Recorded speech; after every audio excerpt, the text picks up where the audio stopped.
வணக்கம். நாம் இன்றைக்கி வந்து பிளாக் ரைஸில் வந்து பிஸ்கட் எப்படி செய்கிறதுன்னு பார்ப்போம்.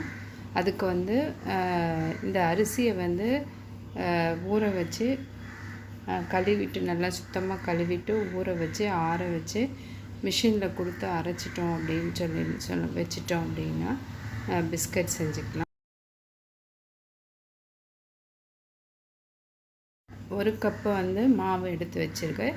அதை என்ன பண்ணலாம் அப்படின்னா ட்ரை ரோஸ்ட்டு பண்ணிடலாம். ரொம்ப ஹீட்டில் வச்சு பண்ணக்கூடாது. ரொம்ப லோ ஃப்ளேமில் வச்சு லேசாக வறுத்து எடுத்தால் போதும்.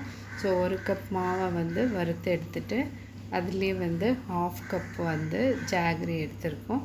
ஸோ சுத்தமான ஜாகரி எடுத்துகிட்டு அப்புறமேல அதுலேயே வந்து 1/2 கப்பு வந்து நெய்யை உருக்கி அதை மிக்ஸ் பண்ணிக்கலாம் கட்டி இல்லாமல். கட்டி இல்லாமல் வந்ததும் அதுக்கப்புறமேல் வந்து 1/2 டேபிள் ஸ்பூன் வந்து பேக்கிங் சோடா, அதுக்கப்புறமேல் வந்து பிளாக் ரைஸு, இது எல்லாத்தையுமே வந்து கட்டி இல்லாமல் வந்து நல்லா மிக்ஸ் பண்ணி எடுத்து வச்சுப்போம். அதுக்கப்புறமேல் வந்து ஏலக்காய் தேவையான அளவு, அதுக்கப்புறம் இது கோதுமை மாவு, பால் வந்து கொஞ்சம் கொஞ்சமாக வந்து 4 to 5 ஸ்பூன்.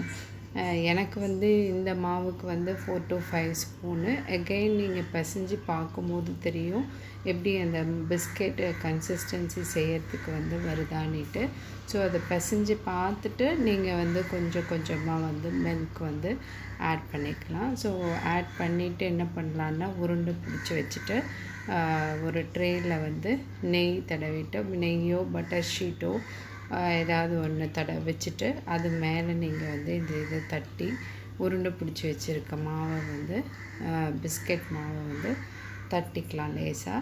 தட்டிட்டு அதை வந்து நான் வந்து அவனில் யூஸ் பண்ணல.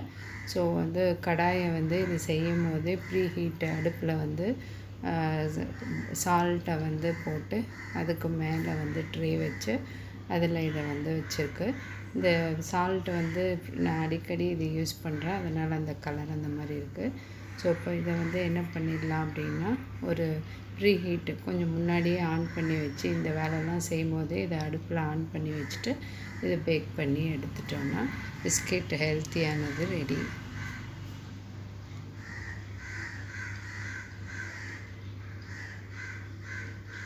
ஆறினதுக்கப்புறம் சாப்பிட்டு பாருங்கள்.